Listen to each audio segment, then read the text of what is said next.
I mean, every single day you have these incredibly brilliant, hardworking service business owners who are just, they're silently bleeding like $195,000 a year from their I mean, companies. easily, yeah. And the craziest part about the whole thing is that their accountants will never, ever find the leak. No, they won't. I mean, it doesn't show up on a single tax return, right? The bank has absolutely no idea it's happening. Right. But if you just sit down with, say, a plumber or a landscaper or an HVAC owner, and you just listen to them describe their week for, I don't know, 10 minutes, you can spot the exact structural failure that's just draining them dry. Yeah, it's everywhere. It is. It's a pervasive pattern in the field. Yeah. And it's basically hiding in plain sight. Which is exactly why we're sitting down today for this deep dive. I mean, we're basically just grabbing coffee, swapping war stories, because we see this exact same, this invisible growth cap, really keeping owners completely stuck. Yeah, trapped. Right. They're working, 50 to 70 hours a week, and their income just stubbornly flatlines. It won't budge. It's maddening for them. So if you are listening to this right now, like maybe you're sitting in your work truck between job sites, or maybe you're at your desk trying to catch up on back-end operations, or honestly, maybe you're just deeply curious about the mechanics of why hard work doesn't automatically equal scale. We're going to expose exactly what is happening here. Let's get right into it. Yeah, let's start by painting a picture. Tell me if this specific daily rundown sounds familiar to you. Oh, man, I can almost script it out before you even say it. Right. Okay, so it's 5:45 a.m. You wake up, and before your feet even physically touch the bedroom floor, you're like reaching for your phone on the nightstand. The dreaded morning phone grab. Exactly. You've already got 3 text messages. One of them is from a newer crew member who is hopelessly lost trying to find a residential job site out near Grand Ledge. Of course he is. Then you switch over to your voicemails. There's one from that key high-maintenance customer who suddenly needs to reschedule tomorrow's massive installation. And then, and this is the kicker, you open your email, and there's a message from your main vendor. Effective immediately, there's a 12% price hike on the materials you ordered last week. Wow. Yeah. I mean, the day has completely hijacked you before the coffee machine has even finished brewing. Literally. You haven't had a single moment of strategic thought yet. You're already in a purely reactive, defensive posture, So your original plan for the morning is just instantly dead. By 7 a.m., instead of heading into the office to look at your weekly projections or whatever, you are sitting in the cab of your truck, physically driving to the local supply house. The highest paid delivery driver in town. Right. And we really have to look at the mechanism of why you're in that truck. You're driving to the supply house because yesterday's material order never actually got placed. Because of course it didn't. Right. And why didn't it? Because the entire process for ordering materials lives exclusively inside your own head. You were exhausted yesterday afternoon. You thought, I'll just place the order in the morning. But then the morning blew up. Exactly. The morning blew up with that lost employee text. And because there's no documented system, no standard procedure that an office manager could follow, you were forced to just make the run yourself. Which means your, $500,000 or $1 million business is currently relying on its chief executive to act as a courier. Yeah. And it gets worse. Because by 9:00 a.m., you're finally on site doing an estimate. It takes you 45 minutes to walk the property, measure the specs, talk to the homeowner. But here is the crazy part about this estimate. You have done this exact type of residential, quote, hundreds, maybe thousands of times. Oh, yeah.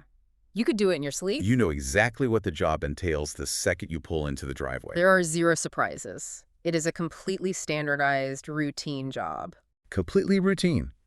Then, 11:00 a.m. rolls around, you're back in the truck, and you're fielding a basic customer callback. The customer isn't even angry, right? They're slightly confused about the scheduling timeline for next week. Just a basic administrative question? Exactly. Any trained person in an office with a decent, one-page script could have handled that phone call in 3 minutes. Yeah. They reassure the customer, update the calendar, done. But there is no script. There's no central office protocol. So that call bypasses everyone and goes straight to your personal cell phone. And every single time that phone rings, it just completely shatters whatever deep focus you might have briefly managed to find. Yeah.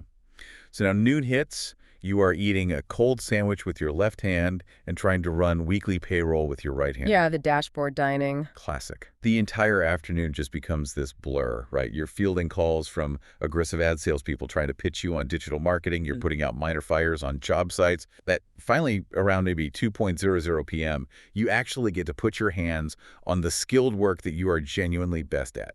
The actual craft, Yeah. the whole reason you started the business in the first place. Right. But by 2:00 p.m., your cognitive energy is totally depleted. You're running on fumes, and you know you're already miles behind on quoting new jobs for next week. Fast forward to 7:30 p.m. Yeah. You pull into your own driveway at home, you put the truck in park, and you just sit there. I know guys who do this. For 10 minutes, you stare blankly at the steering wheel, totally exhausted, your bones are aching, and you just have absolutely nothing left in the tank to give your spouse or your kids or yourself. Yeah. That is a 14-hour day. It's brutal. I have seen that exact 14-hour grind more times than I can count. I mean, it is the standard operating procedure for a plateaued service business. Absolutely. But if we take a step back, right, and we clinically analyze that grueling list of tasks, maybe, and I'm being really generous here, maybe 2 of those tasks actually required the owner's specialized expertise. Wait, like 2 tasks out of a 14-hour day. Yeah. Maybe 2 tasks required their high-level relationships or their final executive decision-making authority. So the rest of it was just, what, filler? The rest was operational noise. I mean, it only involved the owner because the business lacks the structural filters to catch that noise before it reaches the top. You know, the owner is basically functioning as the ultimate catch-all for every minor friction point in the company. But hold on, I talk to these owners all the time. If they're sitting in their driveway at 7:30 p.m., completely drained, feeling like they're, I don't know, sprinting on a treadmill that's going way too fast, why on earth do they keep holding on to these menial tasks? That's the million-dollar question. Right. Because if you hate doing payroll at lunch and you hate driving to the supply house, why not just hand them off to someone else? It seems so obvious from the outside. Because the answer isn't rooted in logic, it's rooted in psychology. We have to look at what's called the hero complex. The hero complex. Yeah. Okay. Owners don't cling to these low-value tasks because they genuinely believe they have to, like deep down. They cling to them because in the chaotic moment, executing those tasks feels incredibly undeniably useful. It provides a tangible, immediate result. Explain that mechanism to me, because from the outside, it just looks like suffering. Okay, think about the psychology of that morning supply house run. Your morning is a disaster. You are stressed out of your mind. But you get in the truck, you drive over to the distributor, you banter with the guys at the counter who know you by your first name. You feel like part of the club. Exactly. You physically load the copper pipe or, the fertilizer into the back of your truck and you drive it to the crew. Boom! Fire extinguished. Problem solved. Right, the guys can get to work. Yeah. Your brain receives this massive dopamine hit. You get to look at the crew and say, I handled it. I saved the morning. Oh, wow. Yeah. Yeah. It's intoxicating. You feel like the absolute linchpin of the universe in that moment. You feel indispensable to the survival of your own company. Exactly. Now contrast that quick chemical win with the alternative. The alternative is sitting down at a quiet desk in an empty office for 3 hours, staring at a blank Word document, and building a comprehensive, step-by-step ordering system. Nobody wants to do that. Right. You have to map out who checks inventory, what the par levels are, who calls the vendor, what the cutoff time is for next day delivery. I mean, system building is agonizingly slow. It's entirely invisible to the outside world. Nobody is patting you on the back for writing a standard operating procedure. Exactly. It doesn't feel productive in the moment because there is no immediate fire being put out. It's just you, a keyboard, and a headache. The business desperately needs that delayed payoff, but your brain wants the immediate hit of, I fixed it. You know, it's like having a star franchise quarterback who insists on staying in the locker room after a grueling game to personally wash the team's practice jerseys. That's a great analogy. And when the coach asks him, like, why are you doing the laundry? He says, because it's a guaranteed completion. I know for a fact the jerseys will be clean if I do it. Yeah. And sure, the jerseys are spotless, but you are risking a multi-million-dollar throwing arm on a task that a college intern could do. That is exactly what's happening. But let me challenge this slightly, just to play devil's advocate, because I've had this exact debate with guys in the trades. Isn't there a genuine, valid fear that if the owner doesn't jump in the truck and do that supply run, the entire job halts for the day? Like if the guys don't have materials, money burns, the customer gets mad, the schedule gets pushed back. Oh, absolutely. That fear is 100% valid. If the materials aren't on site, the crew cannot work. But acting as the highest paid delivery driver in your local zip code is a symptom of a massive structural failure, not a badge of honor. Okay. I mean, jumping in the truck proves you're willing to work hard, yes. It proves you have grit, but it also proves your business has zero operational resilience. If a task that should realistically cost $20 an hour fundamentally requires the CEO to step in and execute it, the foundation of the company is severely cracked. Okay, I see the distinction there. The supply run is a crisis response. Yeah. It accomplishes something tangible, the materials arrive. But what about the hours that don't accomplish anything? Oh, yeah. The hours that just seem to, like, evaporate. Because when you look at an owner's week, there are huge blocks of time where they look back on a Friday and have absolutely nothing to show for it. Now you're talking about the gray area tasks, the zero equity hours. This is where businesses really bleed out and they don't even realize the cut is there. Yes. Let's get into the gray area, because these tasks are incredibly dangerous. They disguise themselves perfectly as hard work, right? They leave you physically and mentally exhausted, so you assume you were highly productive.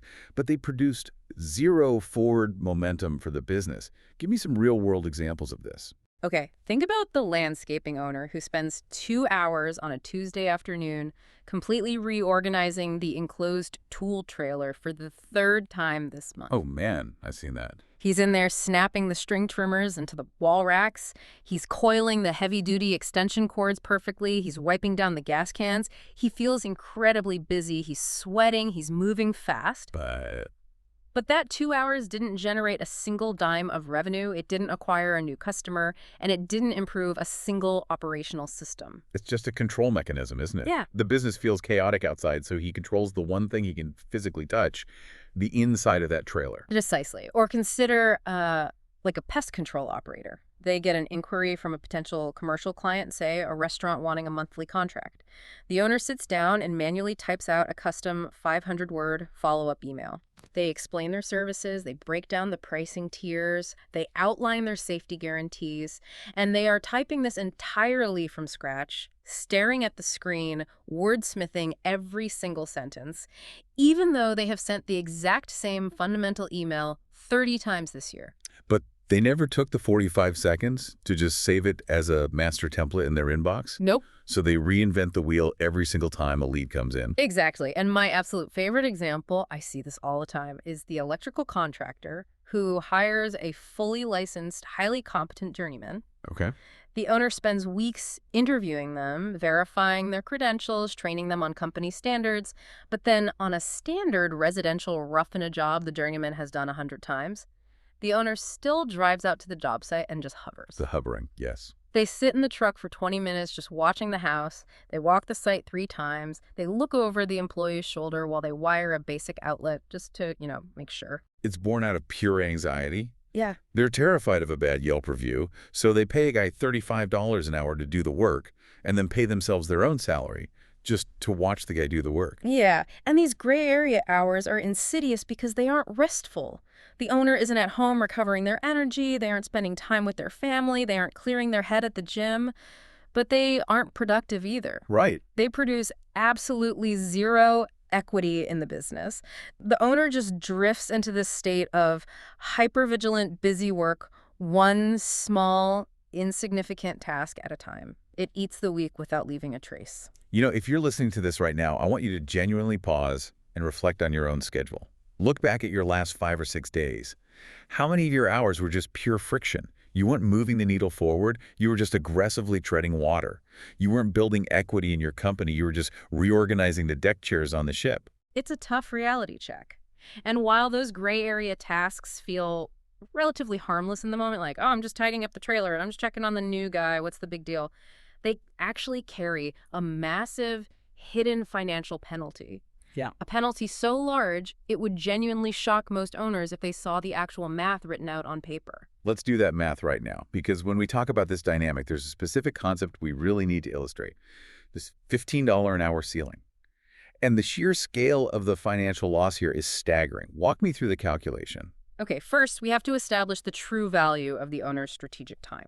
When an owner is actually acting like a CEO, when they're working on overall pricing strategy or negotiating key vendor relationships to lower material costs or developing new commercial business pipelines or interviewing a key management hire, what is that hour actually worth to the business in terms of revenue generated or costs saved over the long term? Right, depending on the size of the operation, that strategic time is easily worth anywhere from $150 to $500 an hour.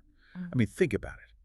If you spend an hour renegotiating a vendor contract that saves you 4% on materials for the entire year, that 1 hour just made the company thousands of dollars. Exactly. Let's be incredibly conservative and just call the owner's strategic value $150 an hour. Okay, so your value is $150 an hour.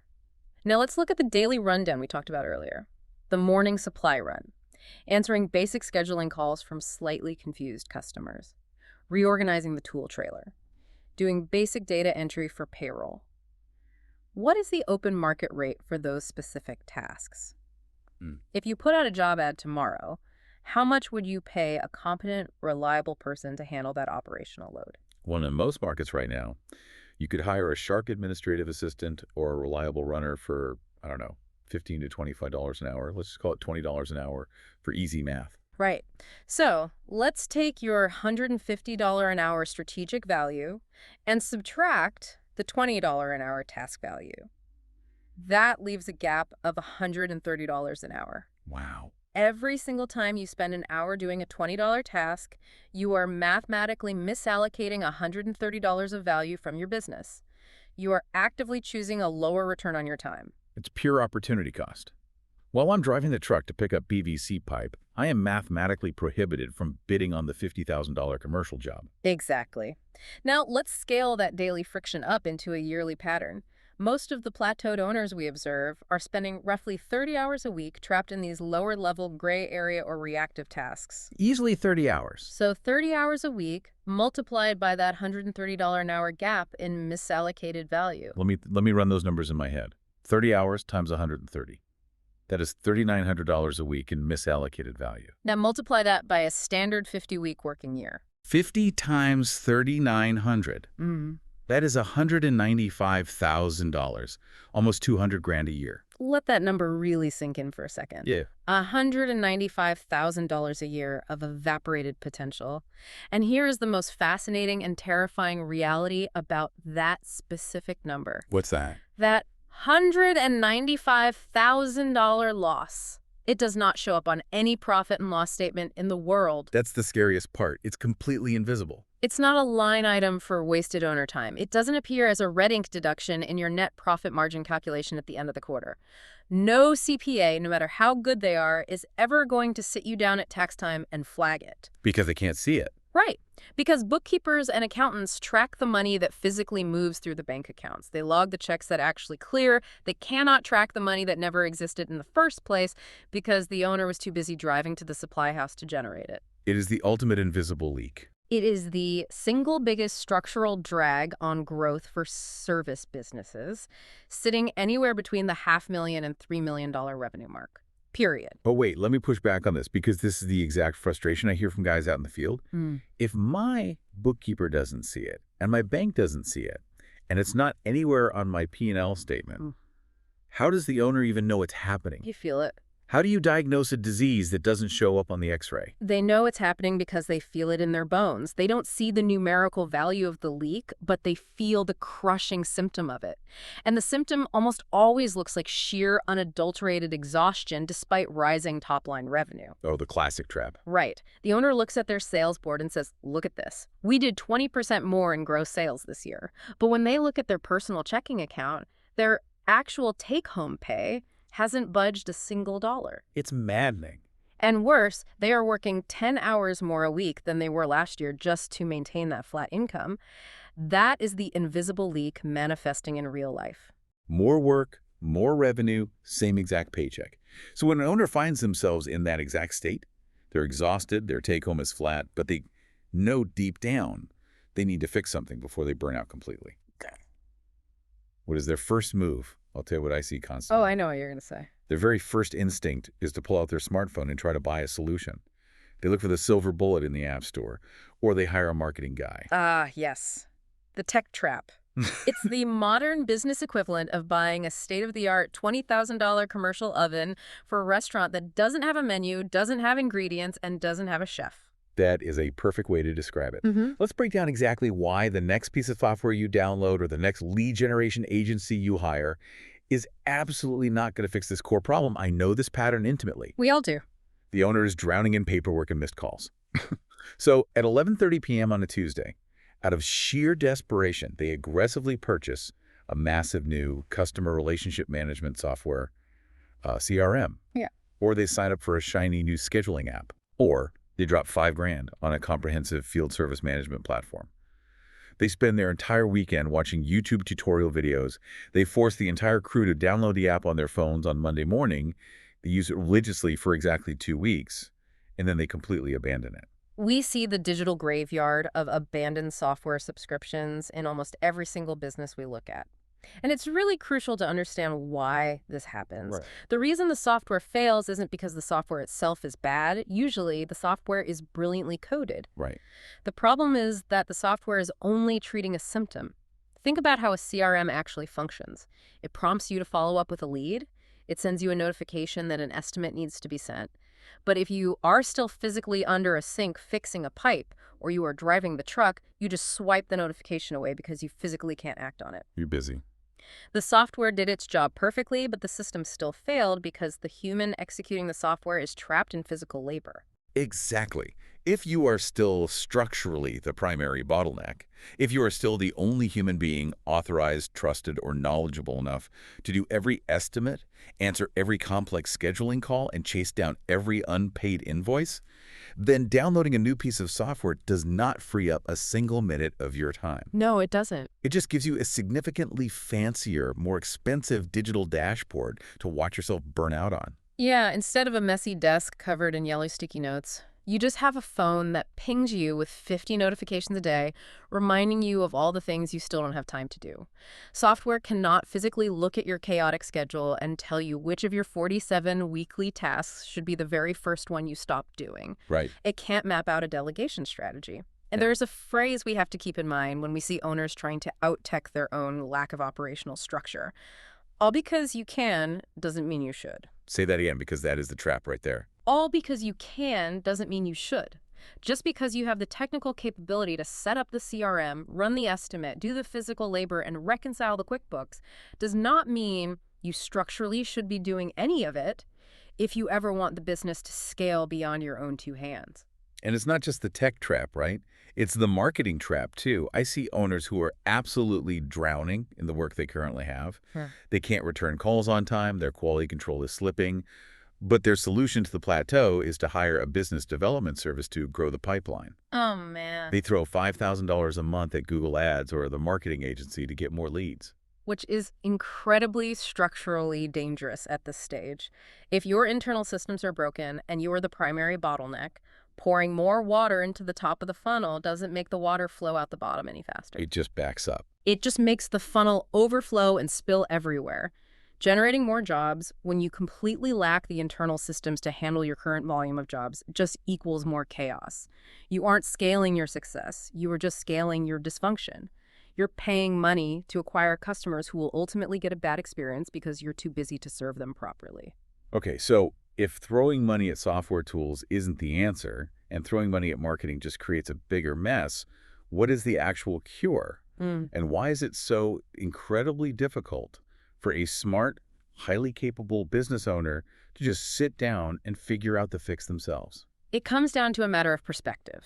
And I want to be very clear here. This is not a lack of intelligence or business acumen. These are smart people. Very smart. It is a physical limitation of where they are standing in relation to the problem. There's an analogy that explains this perfectly. You cannot read the label on the jar while you are standing inside it. Pickle jar, yes. Yeah. If you're swimming in the brine, you can't see the nutritional facts on the outside.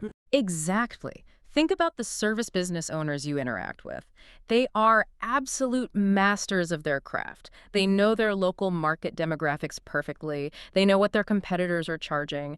They know exactly how to diagnose a failing HVAC unit or wire a complex commercial panel. Oh yeah, they're wizards at the work itself. But they physically cannot see the broader operational patterns inside their own business.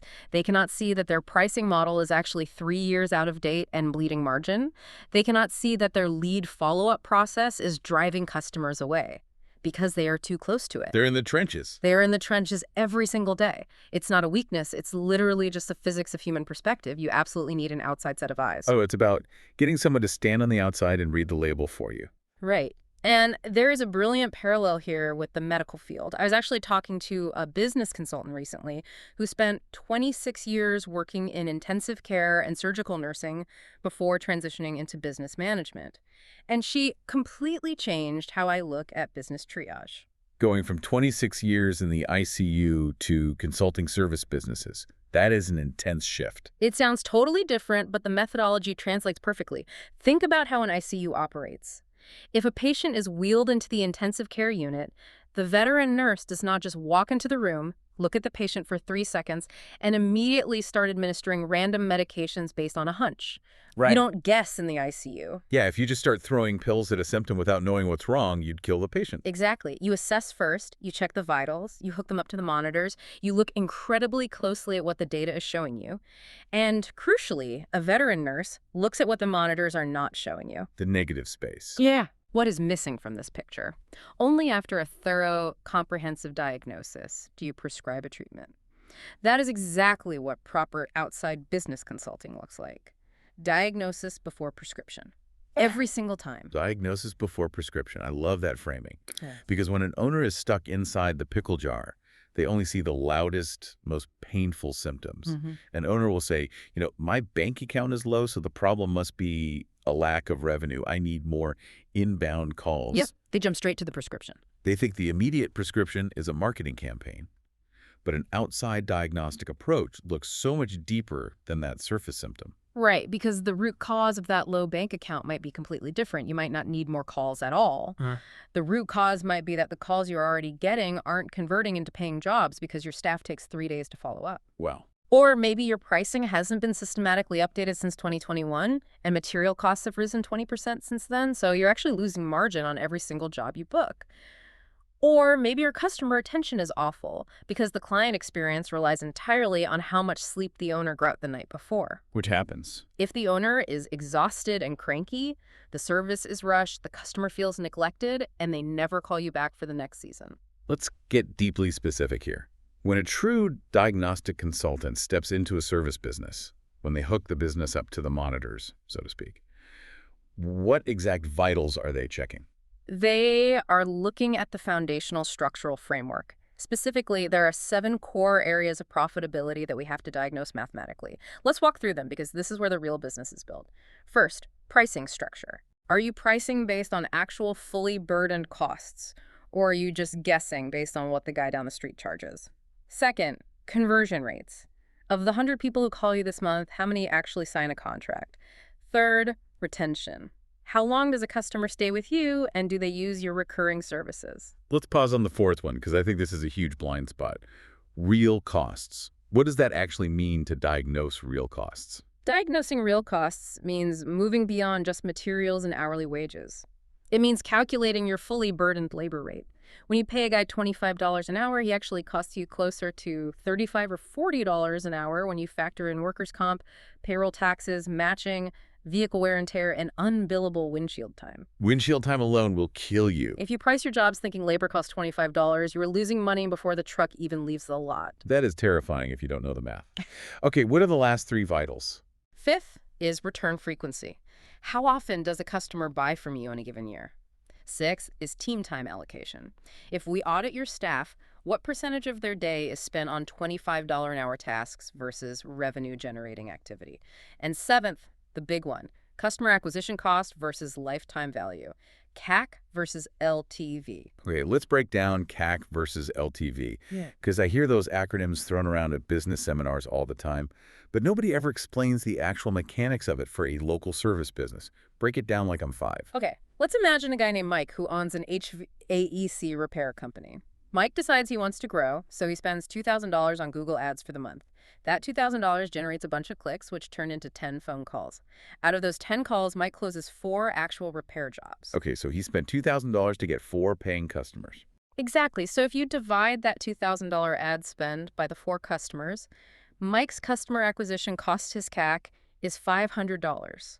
He had to spend $500 in marketing to acquire one single customer. Now, let's look at the revenue. Let's say those repair jobs are fairly basic, and he charges $400 for the fix. Wait, if he spent $500 to acquire the customer, but the job only pays $400, he just lost $100 on every single job he booked. Precisely. That is a negative margin on the front end. Now, in some industries, like software, that's okay if the lifetime value, the LTV is high. If that customer signs a $300 a year annual maintenance contract and stays with Mike for 10 years, their lifetime value is $3,000. Oh, I see. In that scenario, spending $500 to acquire $3,000 over a decade makes mathematical sense. But if Mike doesn't have a system to sell maintenance contracts, if he just fixes the AC unit and never talks to them again, Then Mike's business is literally bleeding to death, and he thinks his marketing is working because his guys are busy. The goal of diagnosing these 7 areas isn't just to look at vanity metrics. It's not about puffing up your top-line revenue so you can brag about being a $1 million company at a local networking event. right? The sole purpose of this diagnosis is improving your EBITDA, your earnings before interest, taxes, depreciation, and amortization, and your actual net profit margin. Meaning it's about the money you actually keep in your pocket at the end of the day. Exactly. The industry has completely brainwashed owners into thinking the answer to absolutely every problem is simply more. More leads, more rep trucks, more employees, more top-line revenue. It's just grow, grow, grow. But if your net profit margin is bleeding out because your internal systems are broken, if your CAC is higher than your LTV or your pricing is wrong, bringing in more revenue just means you are doing substantially more physical work for the exact same flat take-home pay. You have to fix the holes in the bucket before you turn the hose up higher. And when you don't diagnose these areas, when you ignore the vitals and just keep sprinting on the treadmill, the business eventually hits a massive, unforgiving brick wall. I want to transition into talking about the plateau, because we hear this statistic all the time, right? 49% of small businesses fail under 5 years. Yeah, the classic statistic. But honestly, the people listening to this deep dive right now, the ones who have been grinding it out, they aren't the ones failing. They are the ones who survive. They beat the odds, but they get completely stuck. Yes. The tragedy in the service industry isn't always total failure. Often, the real tragedy is the permanent plateau. It's a purgatory of just getting by. Let's explore the mechanics of this wall. I see businesses hit this plateau constantly, and it almost always happens around the $400,000 to $600,000 annual revenue mark. The owner at this stage is working harder than they ever did in year one. Oh, way harder. The top-line revenue is technically up from the previous year, but their take-home pay is completely, stubbornly flat. Why does the engine stall at that specific $500,000 revenue mark? Because at that specific level, the business has grown beyond the brute force physical capacity of one human being. When you are a $150,000 company, sheer hustle can mask a lack of systems. You can just work weekends to fix mistakes. Right, you just power through it. But every single dollar of growth past that $500,000 mark adds an exponential layer of operational complexity. Okay. And if there are no documented systems in place, every single piece of that complexity has to be personally managed, decided, and executed by the owner. So the owner realizes they're drowning in complexity, and they try to fix it by hiring, which introduces what I call the hiring paradox. Yeah. Tell me if you've seen this play out. The owner is drowning at $500K. They think, I just need a clone of myself. I need help. I'm going to hire an assistant for the office or a junior tech for the field. They go out, they find someone, and they hire them. But because the owner has absolutely zero documented standard operating procedures, no SOPs, no training manuals, no checklists, the new hire doesn't actually take any work off the owner's plate. In fact, the new hire creates more work because the owner now has to babysit them all day. It happens constantly, and it is incredibly frustrating for both parties.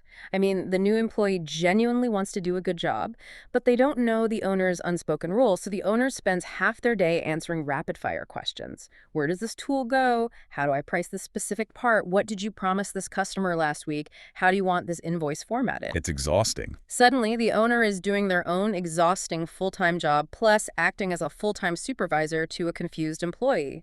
And what happens next? The owner owner gets frustrated, fires the employee, throws their hands up, and says, nobody wants to work anymore. It's just easier and faster if I do it all myself. If you want it done right, do it yourself. Hmm.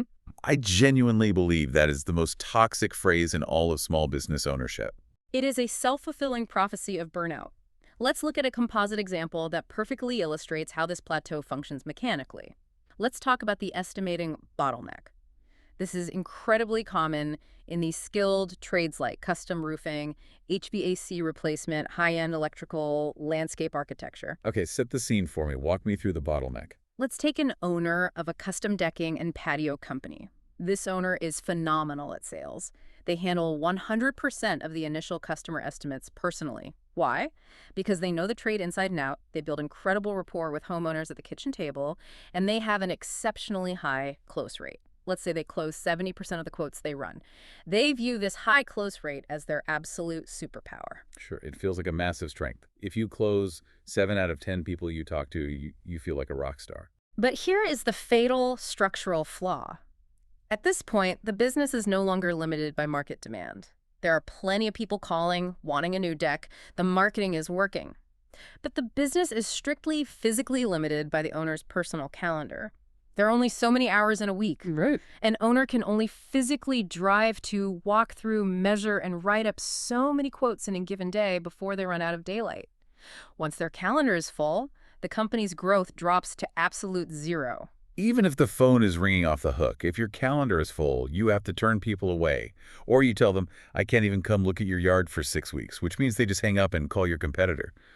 But hold on, if I'm the owner, my close rate is 70%. If I hand those estimates off to a junior guy I just hired, his close rate might only be 40%. Aren't I literally losing money by delegating the sales process? That is the exact mathematical fear that keeps them trapped. But let's run the real math on capacity versus conversion rate. Let's say the owner can physically only run 10 estimates a week. At a 70% close rate, they book 7 jobs. Okay, 7 jobs a week. Now, what happens if we move that bottleneck? What if the owner finally sits down, maps out their entire estimating criteria, and documents it? They create a strict pricing rubric. They build an SOP for how to measure a yard. Then they train a sharp junior project manager to handle the standard, straightforward estimates, the basic rectangular decks, the standard patios. That represents about 80% of the inquiries. Leaving the owner to only step in for the highly complex, $100,000 multi-level custom builds. Yes. Now, because the junior guy isn't managing the entire business, he has the capacity to run 30 standard estimates a week. Even if his close rate is only 40% of 30 estimates is 12 booked jobs. Oh, wow. So the owner was booking 7 jobs. The junior guy, even though he's worse at sales, is booking 12 jobs simply because he has the bandwidth to see more people. Exactly. The revenue ceiling completely lifts. The business processes 3 times as many estimates. Revenue jumps. And the most beautiful, liberating part of this entire scenario, it happened without the owner having to work a single extra hour. That is incredible. They didn't work harder. They worked structurally smarter. They built a machine that generates revenue independent of their physical presence. And the math of putting these operational systems in place is absolutely staggering when you look at the margins. I was looking at some industry numbers on this recently. If you run a project through a service business that has no systems, meaning the scheduling is chaotic, guys are standing around waiting, materials are wasted because of bad ordering, there's a miscommunication between the sales guy and the install crew, so they have to tear something down and rebuild it. Yeah. That project might net a 15% to 20% profit margin. Because all of that operational friction costs real money.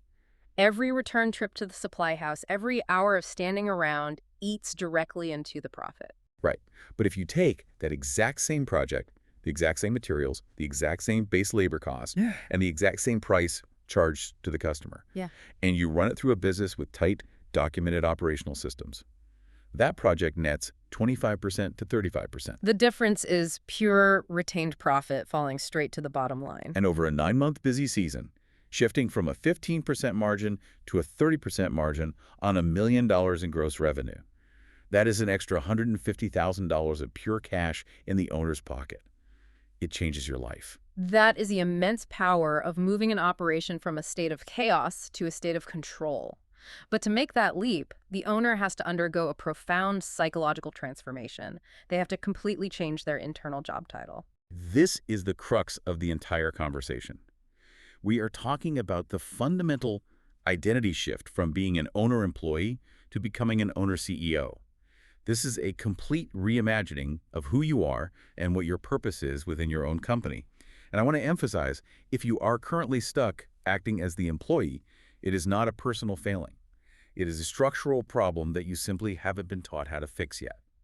Let's dynamically contrast these two mindsets because the differences dictate exactly how much money the business will ultimately make. First, let's look at their daily focus. What does the owner-employee focus on when they wake up in the morning? Their focus is entirely on putting out fires. They run parts, they check on job sites, they react to whatever client or employee is screaming the loudest that day. They are trapped in the immediate present. And the owner-CEO. Their daily focus is structurally different. They focus on building and refining the systems that prevent the fires from starting in the first place. They're looking 3 months, 6 months down the road. It's the difference between being the lead firefighter and being the fire marshal who enforces the building codes.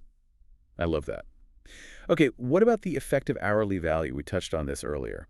The owner-employee is actively generating about $20 to $35 an hour in value for their business on a daily basis because that is the open market rate for the manual tasks they insist on doing.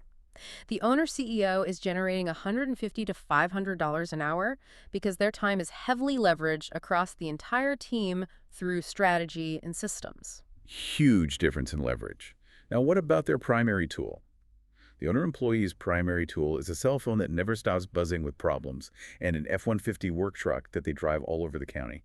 While the owner-CEO's primary tool is a clean profit and loss statement, a dashboard of key performance indicators, and a binder full of documented standard operating procedures.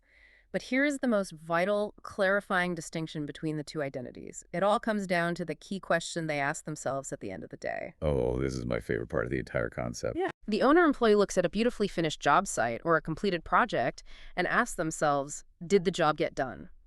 If the answer is yes, they are completely satisfied, regardless of how much chaotic, stressful, heroic effort it took to get there. But the owner-CEO looks at that exact same finished job site and asks a terrifyingly different question. Can this exact job get done without me? Exactly. Did the operational system work as intended, or did my personal heroic intervention save it at the last minute? Because if it required your personal intervention to succeed, you don't actually own a business. You own a very high-stress, high-liability job. And that leads directly to the final contrast, capacity. The owner-employee's income is permanently capped at their own personal, physical, and mental bandwidth. There are only so many hours they can work before they collapse. The owner-CEO scales infinitely because their systems and their team carry the weight of the growth. This shift in identity is so massive. And honestly, it's incredibly hard to execute alone when you are deep in the trenches. Which brings up a practical question I get all the time when owners realize they need help. Yeah. Is this the point where you go out and hire a business coach?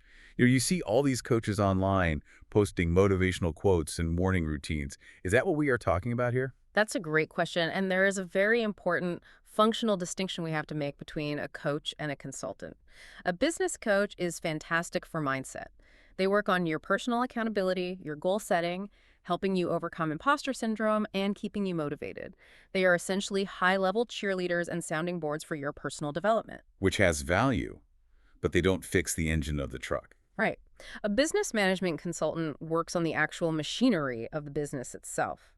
If your core problem is that your estimating process is broken, or your pricing model is bleeding 15% margin, or you don't have an SOP for inventory management, a coach asking you, how does that problem make you feel, isn't going to fix the math. A consultant steps in, diagnoses the structural mathematical problems using the 7 areas of profitability we discussed, and physically helps you build the tangible systems to solve them. They get their hands dirty in the actual operations. Yeah. I want to throw a challenge out to the listener right now. A provocative thought exercise that will immediately show you whether you are operating as an employee or a CEO. We call it the audit exercise. This exercise is incredibly revealing, but only if you are brutally honest with yourself while you do it. Listeners, I want you to do this tonight when you get home, or this weekend when you have a quiet hour. Grab a physical piece of paper and a pen. I want you to look back at your last full typical work week, Monday through Friday. Write down every single task you executed, every errand you ran, every specific phone call you took, every time you jumped in the truck to deliver something, every email you typed out from scratch. Write it all down until the page is full. Then take a red pen. I want you to circle only the items on that list that genuinely fundamentally required your specific, unique expertise as the owner. And to be clear, do not circle the tasks that you are simply good at. Do not circle the tasks you enjoy doing because they get you out of the office. Right. Only circle the tasks that literally no one else in your company could have handled or could have been trained to handle if you had an SOP. Circle your high-level vendor negotiations, your major financial decisions, your deep technical troubleshooting that only a master tradesman could solve, and your strategic hiring interviews. If you look at that piece of paper when you're done, and more than half of your weekly hours are sitting there completely uncircled, your business has entirely outgrown your current operational role in it. And staring at that uncircled list can be incredibly confronting. It stings. But that realization is the mandatory first step to breaking through the $15 an hour ceiling. You have to see the invisible leak before you can patch it. And as we wrap up this conversation, I want to leave you with a final reflection on that exact feeling. Staring at that piece of paper, seeing all those uncircled tasks, and realizing that your business has outgrown your current role. That isn't a failure. It really isn't. It is actually a massive, undeniable sign of your success. It means you've built something incredibly real. You created real market demand. You built a loyal customer base. The business wants to grow. The only question now is whether you are going to stubbornly keep trying to carry the entire weight of it on your own shoulders until your knees buckle, or whether you are finally going to act like a CEO and build a structural foundation underneath it to support the weight. The plateau is entirely optional. You just have to be willing to ask for help to read the label from outside the jar. So if you're sitting in your truck right now listening to this, and you just mentally circled 2 things on your to-do list that actually require your expertise, and the other 12 don't, that's the gap we're talking about. Ryan Hurst at Media Ace Advisors has conversations with owners about exactly this, where your time is going and where it should be going instead. No pitch, no funnel, just a real conversation. Call or text 517-955-2154 or visit MediaAceAdvisors.com. It's about shifting from surviving your business to actually owning it. Absolutely. And I'll leave you with this final thought. We obsess over what our competitors are doing. We worry about their new trucks, their slick advertising, or their pricing. But what if your competitor's biggest, most dangerous advantage over you isn't their marketing budget or their skill level? What if their ultimate advantage is simply the fact that their owner sleeps a full 8 hours a night while you are awake at midnight trying to run payroll and untangle tomorrow's schedule? The owner who builds systems buys back their mind, and a rested strategic mind is the most lethal competitive advantage in business. Think about it. We'll see you on the next one.